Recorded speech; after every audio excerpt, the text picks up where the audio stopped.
سلام الله عليكم طلابنا حبايبنا، ازيكم عاملين ايه؟ يا رب تكونوا بخير. اهلا بيكم في المحاضرة الاولى من شرح مادة الاحياء. ان شاء الله هنعرفكم في الفيديو ده كده نظام الشرح بتاعنا هيبقى ماشي ازاي والطريقة اللي احنا هنشرح بيها.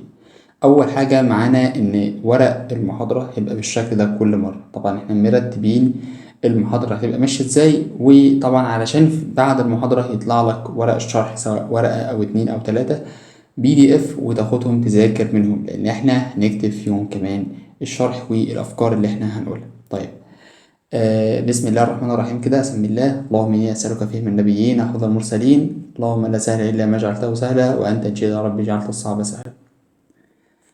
بسم الله. دلوقتي اول حاجه كده، احنا هنتكلم في ايه في منهج تانية ثانوي. اول حاجه هنتكلم عن حاجه اسمها التغذيه، ثم بعد كده حاجه اسمها النقل. ما انا اتغذيت، فبعد ما اتغذى محتاج ان انا انقل الغذاء اللي انا اتغذيته ده، صح كده؟ طيب، بعد ما انقله انا محتاج اعمل بقى تنفس خلوي. ما هو انا الغذاء ده هستخدمه في ايه؟ في العمليات الحيوية بتاعتي، ما انا هحصل منه على الطاقة، صح؟ ما انا لو باكل مثلا اكل فيه جلوكوز، فانا الجلوكوز ده هاخده في الاخر عايز طاقة، صح كده؟ علشان اقدر اقوم بالعمليات الحيوية. طيب بعد كده في فضلات محتاج اعمل عملية اخراج. طيب بعد الاخراج وطبعا المواد السامة والكلام ده كله محتاج بقى في حاجة اسمها الاحساس. دي حاجة بقى منفصلة يعني، محتاج يبقى فيه ايه؟ يبقى فيه احساس. فدلوقتي مميزات يعني اي كائن حي، علشان اقول على الكائن ده حي لازم يبقى بيتغذى بينقل الغذاء نقل. طيب عندنا مثلا تنفس، يبقى لازم يبقى فيه تنفس، صح كده؟ لازم يبقى فيه اخراج، يعني بيبقى لازم اي كائن. طيب لازم يبقى فيه احساس، لازم الكائن ده يبقى بيتكاثر، لازم الكائن ده بيبقى بيتكاثر، لازم الكائن ده بيبقى بيتحرك. ما علشان اقول على الكائن ده حي لازم الكائن ده يكون بيتحرك، يبقى عنده مظهر من مظاهر الحياة. مظاهر الايه؟ الحياة، علشان اقول على الكائن ده كائن حي. حلو. طيب، هو ايه اللي انا هستفاده من الغذاء مثلا يعني؟ طب هو يعني ايه تغذية اصلا؟ بص انا هفهمك الموضوع هيبقى ماشي ازاي. انا لما اجي اقول لك انا هدرس التغذية، هتقول لي ايوه يا مستر. هدرس ايه يا مستر؟ يعني هدرس العيش وهدرس الرز وهدرس المكرونة وهدرس يعني ما ده الغذاء يا مستر؟ لا، ما انا مش هدرس ده. امال هدرس ايه؟ انا مش هدرس انت هتاكل ايه، انا هدرس انت بتاكل ايه، مكون من ايه.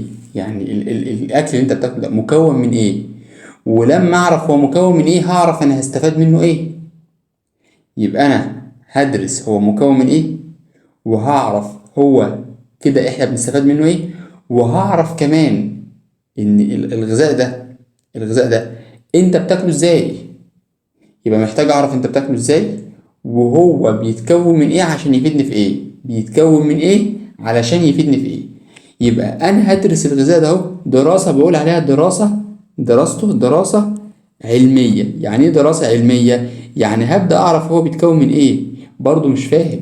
يعني مثلا لما اجي اقول لك انت بتاكل دلوقتي عيش، فتقول لي يا مستر العيش ده يعني نشا، يعني كربوهيدرات يا مستر، يعني دقيق. المهم ان أنا في الاخر عايز اوصل ان هو نشا. يبقى انا دلوقتي درست الغذاء ده دراسة علمية، ان هو عبارة عن ايه؟ عبارة عن كربوهيدرات، تمام كده، ولا ليبيدات،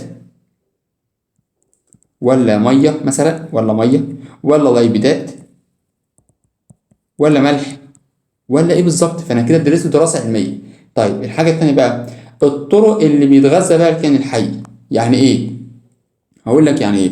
الطرق ركز معايا بقى كده. الطرق التي تتغذى بها الكائنات. جميل. طيب انا دلوقتي هستفاد ايه؟ انا هستفاد ايه لما اعرف الطرق اللي بتتغذى بها الكائنات؟ بص كده، هو دلوقتي انا لما اقول لك مثلا النبات دوت بيمتص الميه والملح، جميل، عرفت انت كده هو بيمتص ازاي؟ عايزين نعرف برضو يعني يمتص ازاي عن طريق ايه، بس المهم انت عرفت العمليه. طب قلت لك مثلا يعني الانسان ده بياكل عادي جدا، بياكل من الفم وبعدين بالعوم، بعد كده مريء، بعد كده معده، بعد كده امعاء، وحصل امتصاص في الامعاء. الكلام ده برضه هناخده هندرسه. طيب قلت لك مثلا البكتيريا بتتغذى كده، قلت لك مثلا ان وليكن النبات ده بيتغذى كده، وهكذا وهكذا وهكذا. تعرف كل كائن بيتغذى ازاي، يبقى الطرق المختلفة اللي بتتغذى بها الكائنات، يبقى دي الطرق اللي بتتغذى بها الكائنات. وعلى فكرة طرق مختلفة بين كائن والتاني، طرق ايه؟ طرق مختلفة. طيب يبقى ركز في الحتة دي، طرق ايه؟ طرق مختلفة، طرق اهوت مختلفة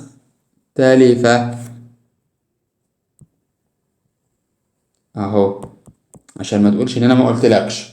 طيب ايه اهمية الغذاء؟ لما اجي اقول لك هو انا هستفاد ايه لما اتغذى؟ يا مستر انت لسه كنت بتقول مش جلوكوز، وعلى حسب الغذاء. هو لو جلوكوز ما انا هحصل منه على الطاقة. طب مثلا يعني لو بروتين فانا هبني جسمي بقى ونمو وتجديد والكلام ده كله، صح؟ صح. يبقى دلوقتي انا هقول لك ان انا لما هستفاد من الغذاء دوت ان انا هحصل الحصول على الطاقة. وانت فاهم الطاقة دي بتعمل ايه؟ هعمل بيها وهستخدمها في العمليات الحيوية بتاعتي، العمليات الايه؟ الحيوية. يبقى انا كده استفدت من الطاقة في العمليات الحيوية. طيب الحاجة التانية إن أنا استخدمتها في عمليات البناء. يعني إيه استخدمتها في عمليات البناء؟ ما أنا محتاج إن أنا أبني الجسم ده كده، فمحتاج أعمل بناء وتعويض الأنسجة التالفة، بناء الجسم تعويض الأنسجة الأنسجة التالفة. يبقى ده كده اللي أنا عرفته أو اللي أنا استفدته من الغذاء. يبقى انا خدت غذاء، اتغذيت، اكلت مش عارف ايه علشان احصل على طاقه، عملت عمليات حيويه.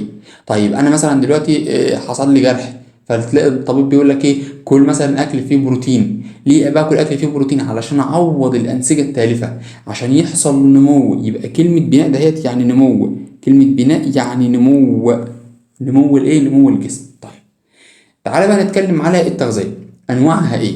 يعني إيه أنواعها؟ هو في أنواع في التغذية؟ طبعا. هو أنا يعني أنت التغذية دي مثلا يعني أنت شخص كبير بتصرف وبتاكل من فلوسك، ولا عائل على شخص تاني؟ يعني والدك اللي بيوكلك ويشربك؟ يعني هل ده حاجة؟ لا يا جماعة، مش عيب ولا حاجة، يعني ده طبيعي، دي سنة الحياة، الوالد هو اللي بيصرف علينا. تمام كده؟ طب لحد ما نبقى احنا اللي في وقت محدد بقى خلاص من عمرنا، اللي هو لحد مثلا الكلية، واتخرجت من الكلية تبدأ انت بقى ايه؟ تتوكل على الله مع نفسك. طيب انواع التغذية بقى هي نفس الفكرة كده، هل هي ذاتية ولا غير ذاتية؟ يعني انت في الوقت الحالي انت معتمد على نفسك؟ انت بتتغذى بنفسك؟ يعني ايه بتتغذى بنفسك؟ يعني انت اللي بتروح تجيب اكلك وشربك بنفسك، ولا بتبقى انت عائل على شخص تاني، او شخص تاني اللي بيغذيك؟ فانت كده التغذية بتاعتك تغذية غير ذاتية، انت مش معتمد على ذاتك، انت مش معتمد على ذاتك. يبقى انواع التغذية ممكن اقول اول حاجة عن تغذية ذاتية، يبقى انت هنا فيها بذاتك، او تغذية غير ذاتية، يبقى انت هنا كده ما بتبقاش بايه؟ ما بتبقاش بذاتك. جميل جدا. طيب ما هي التغذية الذاتية؟ التغذية الذاتية ديت انت فيها بتتغذى بذاتك. يعني ايه برضو بتتغذى بذاتك؟ خلي بالك علشان في لخبطة هتبان دلوقتي. انت هنا كإنسان، لما اجي اقول لك من شوية كنت بقول لك هو انت بتتغذى بذاتك ولا لا؟ انت في كل الاحوال ما بتتغذاش بذاتك. كلمة ذاتك ديت معناها اللي أنا جاي أقصدها في درسنا إن أنت، هل أنت بتصنع غذائك بنفسك ولا لأ؟ يبقى التغذية اللي هي الذاتية إن هي بيحصل فيها إن الكائن دوت بيصنع غذائه بنفسه. الكائن يصنع غذائه بنفسه. إزاي الكلام ده يا مستر؟ ازاي الكائن ده هيصنع غذائه بنفسه؟ العمليه يعني ازاي بيحصل؟ شوف انا بقول لك اهو، حتى كاتب لك اهو ازاي بتحصل العمليه ديت. بص يا حبيبي، انت دلوقتي النبات دوت خد الميه والملح من تحت من التربه، يعني مثلا وليكن ده النبات اهوت امتص الميه والملح من التربه بتاعته وصنع غذائه بنفسه. هو كده هل في حد وكله؟ هل في حد شربه ميه؟ هل في حد جاب له الملح والكلام ده؟ هتقول لي يا مستر طب ما هو في حد بيرويه. يا حبيبي سيبك من النبات اللي بيروى، اللي بيحصل له ري ده. في نباتات مزروعه في مثلا ايه، على الميه، تمام كده، على الترعه بتاعت الميه، تمام كده. طيب فالنباتات ديت على البحر، على اللي هو مثلا فين، ممكن نقول مثلا النباتات المائيه اللي عايشه في النيل نفسها، فتتغذى بذاتها، صح كده؟ طيب الفكرة كلها ان هو بيتغذى بذاته ويصنع غذاء كمان. يعني مش بيتغذى بس يا مستر وخلاص، لا ده بيصنع غذاء. انت كإنسان بتصنع غذاء؟ لا، انت ما بتصنعش غذاء. يبقى دلوقتي غذاء بذاتك، يعني تاخد الكلام ده، تاخد غذاء تحوله لغذاء تاني، انت تاكله جوه جسمك وتطلع منه غذاء تاني. هل انت بتعمل كده؟ لا. هو النبات بقى بيعمل كده. انت بتديله ميه وملح بيطلع لك قمح مثلا، بيطلع لك وليكن سوداني، بيطلع لك لب، بيطلع لك وليكن طماطم، بيطلع لك خضار، اي حاجه. المهم ان هو كده بيصنع غذائه بنفسه، بيعمل تفاعل كيميائي معين. التفاعل ده اللي هو بناء ضوئي. ازاي؟ بص كده، هو بياخد الميه والملح. بياخد ايه؟ الميه والملح. بص، تعالى كده هرتبها لك بطريقه حلوه. ازاي بتحصل؟ عن طريق ان هو بياخد الميه والملح. والميه والملح ده بنقول عليه مصطلح بسيط كده، اسمه ايه بقى؟ هي مواد بتكون مواد، ركز معايا ركز معايا، بسيطه أولية. يعني إيه بسيطة؟ يعني بسيط التركيب. هل المية ديت، فاكر أنت أول حصة في أولى ثانوي؟ ارجع كده لأول فيديو في أولى ثانوي هتلاقي بيقول لك إيه؟ فاكر أنت الجزيئات العضوية والجزيئات الغير عضوية؟ أيوه بالظبط. كان عندك حاجة اسمها جزيئات عضوية. على كده نجيب القلم الأزرق. كان عندك حاجة اسمها إيه؟ جزيئات عضوية. وكان عندك حاجة اسمها جزيئات غير عضوية. الجزيئات العضوية دي كانت بتبقى عالية الطاقة، إنما دي كانت بتبقى منخفضة الطاقة. دي أول حاجة. الحاجة التانية إن عدد جزيئاته العضوية كبير، أو عدد الذرات اللي فيها. يعني مثلا الجلوكوز كان 24 ذرة، إنما الغير عضوية كانت المية كانت كام ذرة؟ كانت 3 ذرات، كانت 6 7 ذرات بالكتير يعني لما نوصل لأي مركب. إنما العضوية بسم الله 24 ذرة. ده أنا بقول لك جزيء واحد، ده ما بالك بقى بقول لك جزيئات كتيرة. فالعضوية بتبقى كبيرة جدا. تعالى بقى نفنط الكلام ده ونرتبه علشان تبقى فاهمه كويس. بص كده، المية والملح هي مواد بسيطة، مواد أولية. طيب هي عضوية ولا غير عضوية؟ ما خلاص بقى قلنا هي غير عضوية، يبقى مواد غير عضوية. طب هي عالية الطاقة ولا منخفضة الطاقة؟ لا، منخفضة الطاقة. يبقى منخفضة الطاقة. زي مين يا دكتور؟ زي المية وزي الملح، صح كده؟ زي الميه والايه والملح. جميل جدا. انت كده فاهم، انت كده فاهم الليله. طيب تعالى بقى ندخل على هتكون ايه، نتيجه ايه.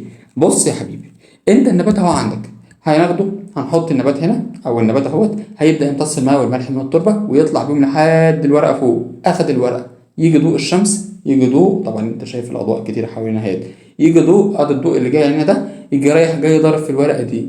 طيب لما يضرب في الورقه إيه اللي يحصل؟ يبدا يعمل عمليه بناء ضوئي. خلي بالك بقى، الميه، الملح، وعندك ثاني اكسيد الكربون، وعندك واحد ثاني اكسيد الكربون موجود معاهم زائد ضوء الشمس، وعندك واحد ثاني اكسيد الكربون زائد مين؟ زائد الضوء اللي جاي هنا ده. يبقى زائد الضوء، ضوء الشمس. إيه اللي يحصل بقى؟ يحصل عملية بناء ضوئي. يحصل ايه؟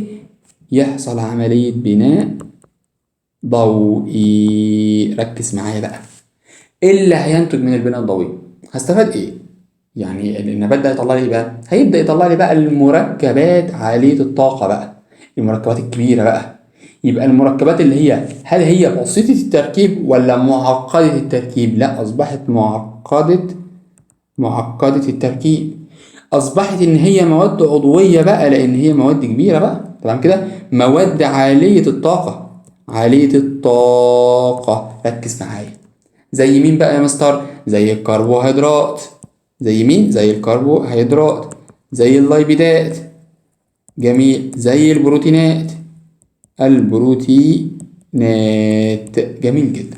يبقى انا كده خلصت الايه؟ خلصت الفكره بتاعت المواد والمركبات والكلام ده كله، وفكره البسيطه والعاليه والكلام ده كله انا هكون فاهمه جدا جدا جدا. الكلام ده بقى بيحصل في نوعين من النباتات. اول نوع اكيد انت عارفه واستنتجته يا مستر، النبات، صح كده؟ صح. طيب النوع التاني بقى، النبات، بعض البكتيريا، بعض الايه؟ البكتيريا. طيب النباتات ديت اللي هي النباتات الايه؟ النباتات الخضراء. ركز برضو معايا في الكلمه دي، النباتات الايه؟ النباتات الخضراء. طيب يبقى انت كده فهمت ان انا عندي تغذيه. التغذيه ديت عباره عن ان انا، تعالى كده نجيبها كلها من الاول تاني. التغذيه عباره عن ان انا محتاج ادرس الغذاء دراسه علميه، وادرس الطرق المختلفه اللي بتغذى بها الكائن. دي اول حاجه. اهميته ان هو بيديني طاقه وبيعمل لي نمو وبناء للجسم وتعويض الانسجه التاليه. بعد كده خدنا انواع التغذيه، قلت لك ذاتيه وغير ذاتيه. بعد كده قلت لك الذاتيه ان هو بيصنع غذائه بنفسه عن طريق ان هو بيعمل تفاعل كيميائي داخل جسم الكائن الحي. دي كلمه كبيره عليك شلتها لك. يبقى هو بيعمل ايه بقى؟ بيعمل تفاعل كيميائي اللي هو البناء الضوئي يعني داخل جسم الكائن الحي. عن طريق ايه برضه؟ بياخد المواد الاوليه بسيطه التركيب منخفضه الطاقه الغير عضويه ويحولها الى مواد معقده عضويه عاليه الطاقه. زي مين؟ زي النباتات الخضراء والبكتيريا او بعض انواع البكتيريا. جميل جدا، حلو قوي. تعالى بقى ندخل على النوع التاني اللي هو التغذيه الغير ذاتيه، والعكس هنقوله. يعني ايه؟ عاقل، يعني بيصنع غذائه عن طريق الأجسام التانية أو عن طريق كائنات أخرى. بيصنع غذائه عن طريق إيه؟ عن طريق كائنات أخرى. يبقى هو كائن معتمد في الغذاء بتاعه على أجسام تانية، على كائنات إيه؟ تانية. يبقى بيصنع غذائه، بيعتمد في تصنيع غذائه، يعتمد على كائنات أخرى. جميل جدا، جميل جدا جدا جدا، جميل جدا. أنواع بقى اللي هو الإيه؟ التغذية الغير ذاتية. بص كده، المهم أصلا في الآخر، المهم في الآخر يعني هو دلوقتي هيجي للإيه؟ للنبات وياخد منه إيه؟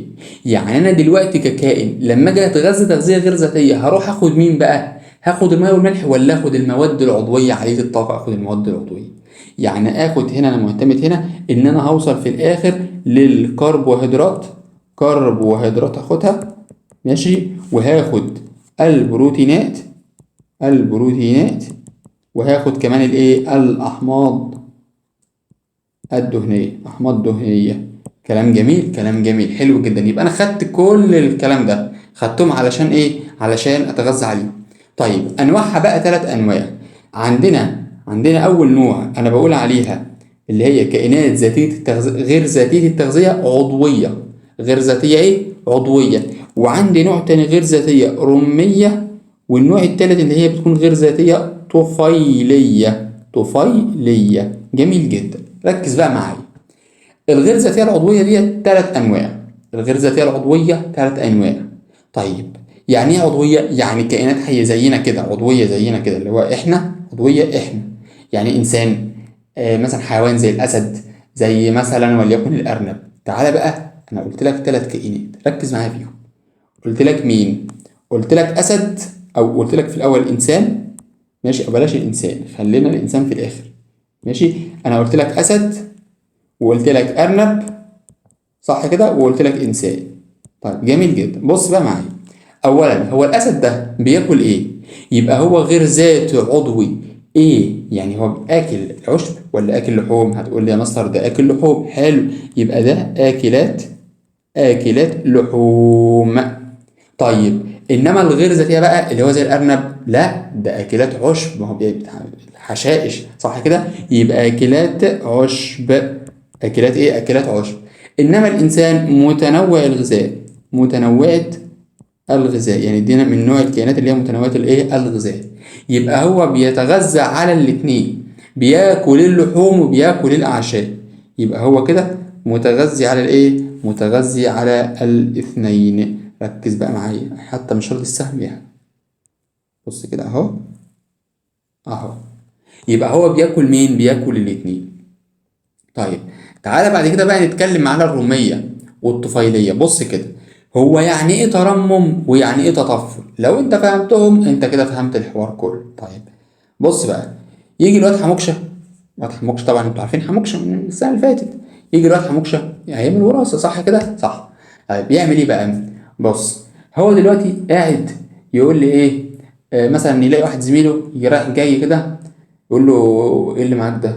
يقول له ده سندوتش. يقول له طب ما تجيب كده حتة. فزميله يقول له خد، اتفضل السندوتش اهو، اتفضل الشاي. تمام. فهو بقى مش ياخد الشاي كده بقى اللي هو ايه ويشرب مرة 2 يعني بالكتير، لا ده بيفضل يشرب لحد ما يخلص الكوباية، وبعدين يسيبها له ويقول له اتفضل. فصاحبنا بقى يجي يبص كده في الكوباية يلاقيها فاضية. أصبح الواد حموكشة في الوقت الحالي ده عيل متطفل. ليه بقى متطفل؟ لأنه راح على زميله ده وخد منه كوبايه الشاي. طبعا يعني انا مش عارف الكادر هيبقى باين ولا لا، غالبا هيبقى باين الجزء ده بس. المهم يعني ادي كوبايه الشاي ده يا جماعه، تمام. المهم الولد هيبدا ان هو يمسك كوبايه الشاي وايه ويخلصها، ويخلصها. طيب ما انا بالنسبه لي، مش انا كنت جايب الشاي ده؟ طيب لو واحد زي انا بقى، انا جايب قهوه. طيب ما هو القهوه دي انا جايبها عشان اظبط دماغي، فانت ضيعت مني الحاجه اللي انا كنت هظبط بيها دماغي اصلا. فانت كده عيل متطفل وسببت لي ضرر. يا عم ده انا هبقى طول النهار مش مركز. فانا بالنسبه لي الكوبايه دي كانت مساله حياه او موت. يعني ايه؟ يعني بدون كوبايه القهوه فانا طبعا يعني ايه مش هبقى عارف ان انا اللي هو ايه اقدر امشي اليوم بتاعي كويس، مش هقدر امشي اليوم بتاعي كويس. فانت كده ضرتني، فسبب له ضرر. فالتطفل، ما هو التطفل لما اجي اقول لك كده بقى؟ التطفل هي علاقة بين اتنين من الكائنات. خلي بالك الترمم نفس الحكاية، ده الترمم برضه اهو، الترمم نفس الكلام، بس الترمم بقى فيه فكرة. ايه بقى؟ انت قلت لي دلوقتي ده الواد حموكشة وواحد زميله، فالاتنين عايشين صح كده؟ فواحد فيهم اتسبب له ضرر، في واحد فيهم اتسبب له ايه؟ ضرر. طيب انما بقى التاني بقى الترمم ده، ان انا عندي كائن حي وكائن ميت. يعني ايه؟ عارفين الناس اللي هي يعني اللي توفاها الله فبيبدا يحصل لها ترمم، بتتحلل. التحلل ده نتيجه ان في بكتيريا بتبقى موجوده اسمها بكتيريا رميه، يعني بتترمم على اجسام الكائنات الميته. فهل هيسبب له ضرر؟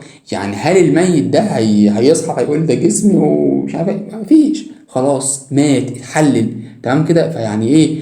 ربنا سبحانه وتعالى يعني بيورينا عبر في حياتنا. وفي حاجات الاشخاص او الانسان او انت لازم تقف عندها، وهي ان ممكن يحصل حالة وفاة لحد. تمام كده؟ وفعلا يعني انا كنت بستغرب هو ليه الناس بتروح تشوف الميت. يعني انا دي حاجه كده من قناعتي الشخصيه. هو ليه الناس بتقف قدام المدافن وشخص بيندفن؟ انا حسيت ده لما بدات اشوف يعني حاجات ان الشخص هو بيتكفن. الاحساس اللي انت بتحسه لو حد بقى موجود مع حد وهو بيتكفن، الاحساس اللي انت بتحسه حتى لو انت نسيته بعدها، بس لو شفت اي حد بيتكفن بعد كده حتى لو فيديو، انت هتفتكر، هتسترجع على طول الذكريات دي. هتحس ان هو انا ممكن انا في يوم من الايام هبقى كده. وفي يوم من الايام ده اللي هو انا معرفش هو امتى، ممكن يكون دلوقتي، ممكن انا ما كملش التصوير دلوقتي، والله اعلم. فهو يعني من ضمن الحاجات اللي الواحد فعلا بيقف عندها ويقول فعلا المفروض الواحد ما يضيعش اي فرض من الصلاة. المفروض ما يبقاش في اي حاجة في الدنيا اهم حاجة عنده انه ما يغلطش غلطة. مفيش حد ما بيغلطش، بس في فرق بين ان انا ببقى بغلط وعارف ان انا بغلط وواقف مش عارف اتحرك.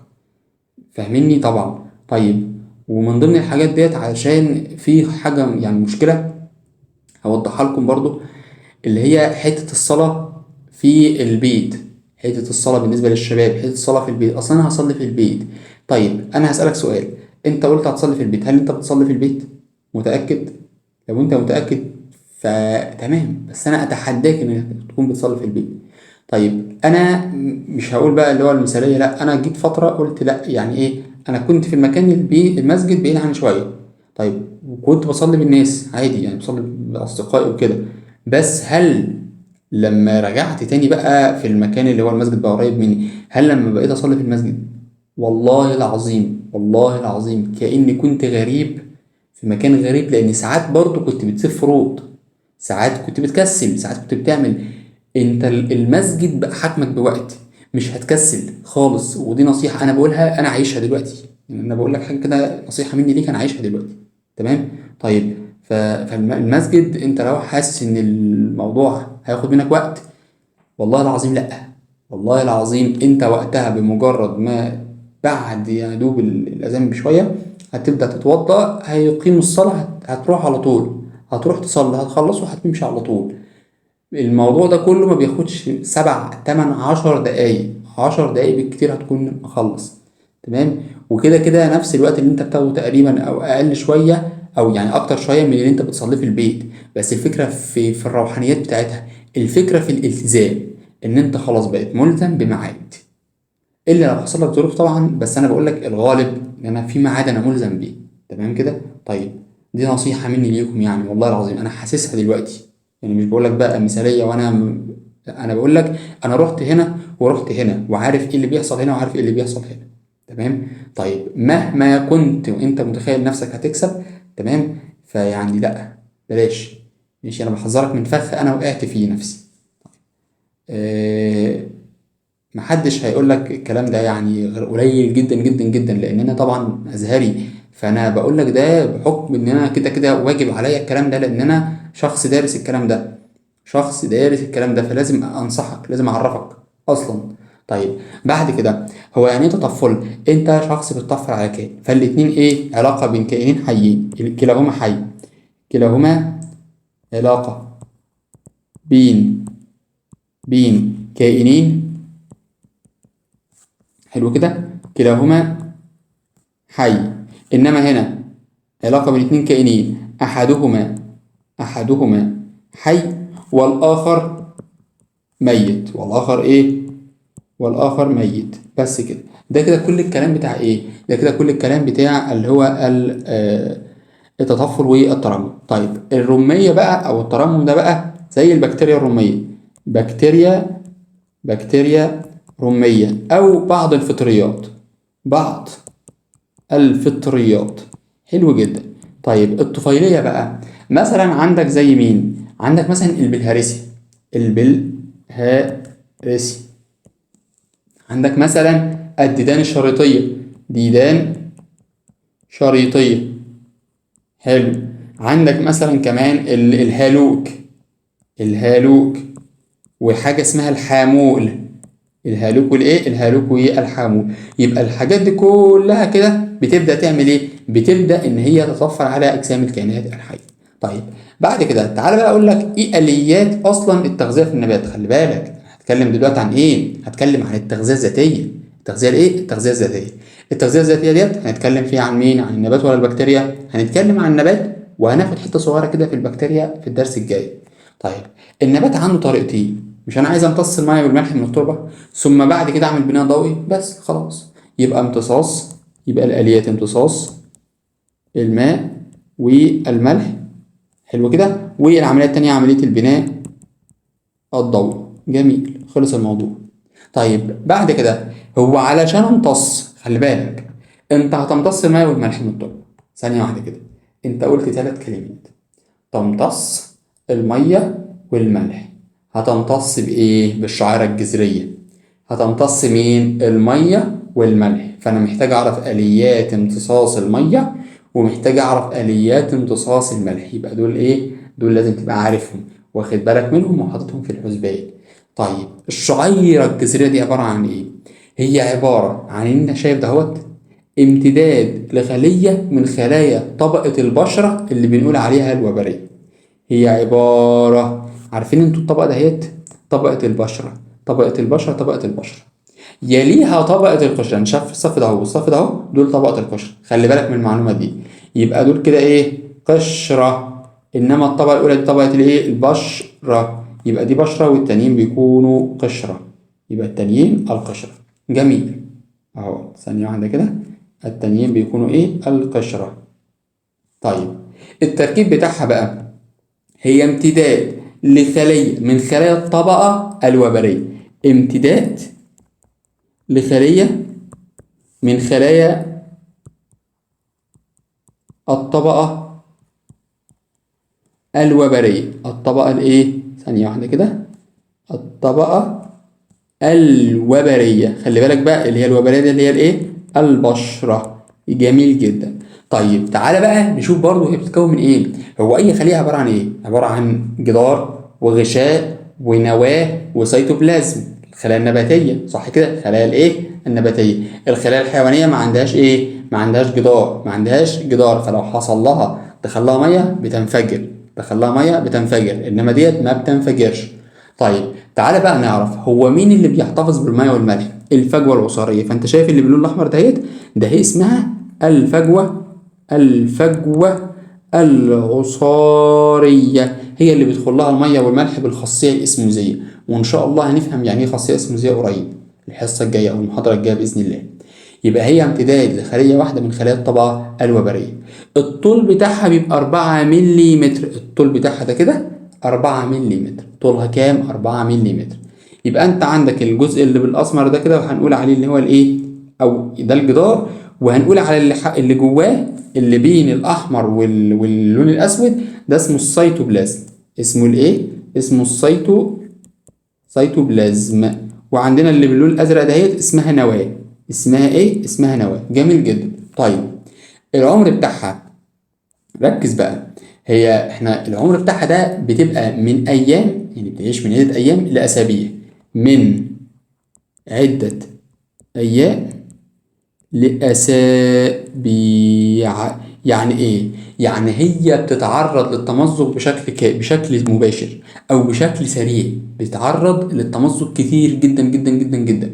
فهي دلوقتي الشعيرة الجذرية ديت يعني زي ما قلنا امتداد لخلية من خلايا الطبقة الوبرية. هي دلوقتي بتبقى 4 ملم.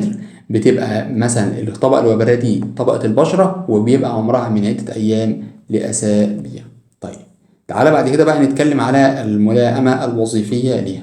الملائمة الوظيفية زي ما قلت لك، أنا قلت لك هي بيحصل لها إيه؟ هي بيحصل لها تمزق بشكل مستمر. طب أنا عايز أعوضها بقى. ما هو أنا دلوقتي لما جاء يعني أنا خلاص وقفت عمال يحصل لها تمزق. تعالى فين الشعيرة الجذرية؟ أهي دي الشعيرة الجذرية، دي شعيرة جذرية. جميل.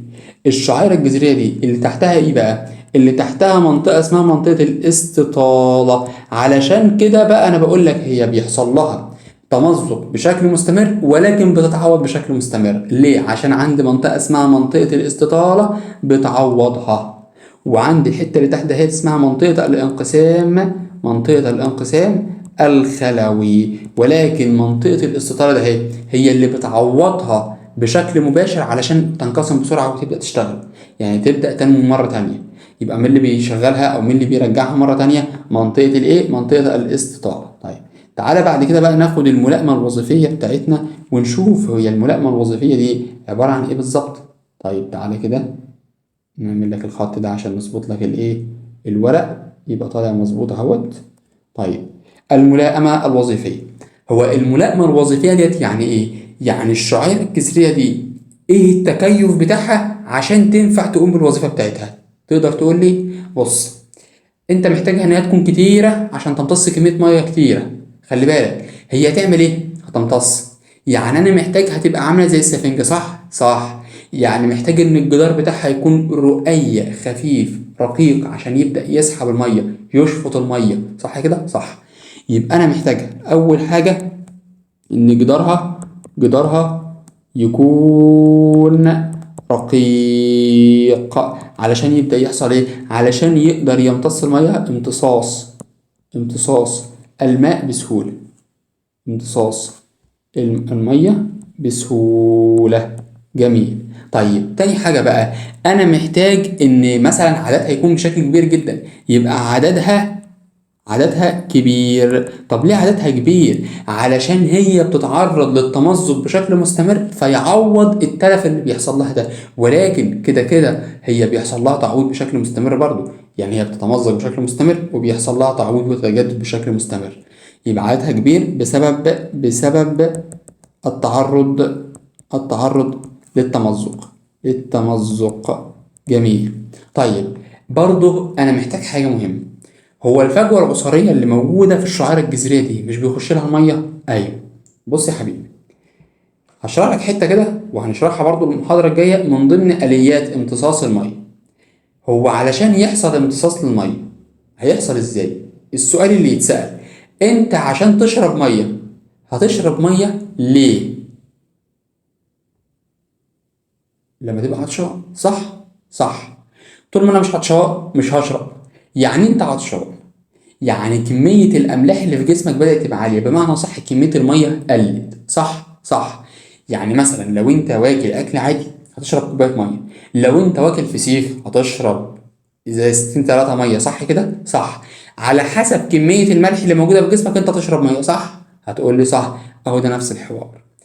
الفجوة العصارية لو كان تركيزها من الملح عالي يعني محتاجة مية كتيرة، فتبدأ إن هو يدخل لها المية. حلو كده، فتقدر تمتص كمية مية اللي هي الشعيرة الجذرية. يبقى الإيه بقى؟ الفجوة العصارية تركيزها يكون عالي. بص كده، يكون عالي، وخلي بالك يكون اعلى من اللي موجود في التربه. ما هي التربه دلوقتي انا هنقل بقى من ميه من التركيز المرتفع للمنخفض، يبقى يكون عالي واعلى من التربه. يبقى التركيز بتاعها ايه؟ اعلى من التربه. جميل جدا. طيب، يبقى انا كده فهمت الفكره بتاعت التركيزات. يعني ايه؟ يعني انا لما اجي اقول لك ادي الخليات وادي النبات اهوت، ادي الخليه وادي النبات اهو. فالنبات ده هبدا انقل له الميه بالخاصيه الاسموزيه من المرتفع للمنخفض. ثانيه واحده. يعني ايه؟ الميه بره بتكون عاليه، فالميه جوه بتكون قليله، فالمليان بيكب على الفاضي، الغني بيدي للفقير. طبعا ده ما بيحصلش دلوقتي يعني، بس مش مهم. خلينا بس حافظين الكلام ده. الغني بيدي للفقير، اللي معاه بيدي اللي ما معاهوش. برضه ما بيحصلش، بس مش مشكله. طيب، المهم ان اصبح ان انا بنقل من التركيز المرتفع للتركيز المنخفض. انا بتكلم عن الميه. الفكره بقى ان انا بقول لك الفجوه العصاريه تركيزها هيكون عالي واعلى من التربه. يا مستر، ازاي الفجوه العصاريه تبقى تركيزها عالي يا مستر؟ ده انت منزل سهمها لتحت يا حبيبي.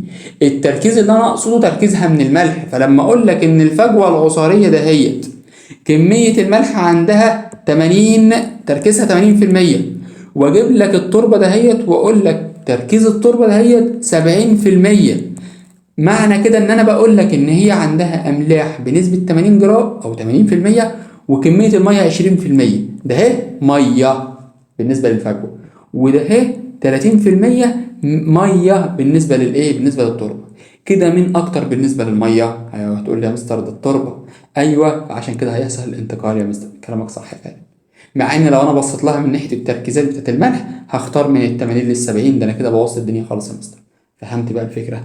طيب، ما تبقاش عامل زي حموكش العبيط وبتختار وخلاص. طيب خلي بالك، ده الموضوع ده ليه قصه معانا ولسه هنشرحها باذن الله. طيب، دلوقتي دلوقتي اخر معلومه معانا في الشعيره الجذريه، ان المفروض كمان يعني بعد حته ان هي تركيزها والكلام ده، هي محتاجه تدخل جوه حبيبات التربه. تخترق حبوب التربة ازاي؟ فلازم خلاها بتفرز مادة لزجة علشان تتغلغل وتنزلق داخل حبوبات التربة، يبقى قادرة ان هي ايه؟ تروح وتيجي واوعى يا عم ومش عارف ايه والكلام ده كله. يبقى محتاجين ان احنا نخليها، يبقى رقم 4 كده، محتاجين ان احنا ايه؟ نخليها تفرز مادة لزجة. تمام كده؟ علشان ايه بقى؟ يحصل لها انزلاق زائد تغلغل. تمام كده، داخل حبيبات التربة، داخل التربة. بس كده. ده كده كل الموضوع بتاع الشعيرة الجذرية وبتاع اللي هو التغذية الذاتية والتغذية الغير ذاتية والكلام ده كله. يبقى سريعا كده، الشعيرة الجذرية عبارة عن ايه؟